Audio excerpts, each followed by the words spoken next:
choisi de vous parler d'un livre qui s'appelle « Petit pays » de Gaël Faye, pour plusieurs raisons. D'abord, dans nos métiers, on n'a plus beaucoup de temps disponible à consacrer à la lecture de romans, parce qu'on est plutôt penché vers le théâtre et vers des lectures d'essais et autres.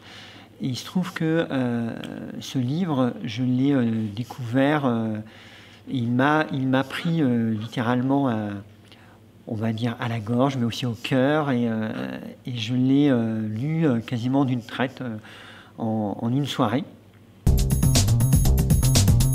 Petit pays raconte l'histoire d'un enfant qui a une dizaine d'années, qui vit au Burundi, et nous allons assister à la montée d'une forme de racisme, bien sûr, qui va aller, on est dans les années 90, qui va aller jusqu'en 1993 et l'assassinat du président du Burundi, et qui va bien sûr être le démarrage de ce qu'on appellera après le génocide en avril 1994.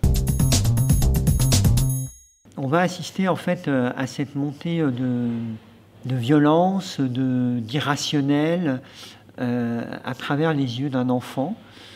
Et Gaël Faye arrive à nous transmettre finalement à la fois l'innocence de l'enfance et en même temps l'acuité avec laquelle cet enfant est en train de réaliser le drame humain qui se déroule sous ses yeux.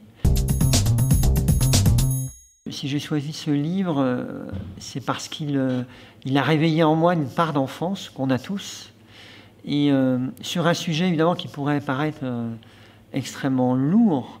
Évidemment, le génocide rwandais, on en a tous entendu parler, on a vu des images terribles, et Gaël Faye d'ailleurs en décrit certains épisodes, mais toujours, encore une fois, avec le point de vue de l'enfance.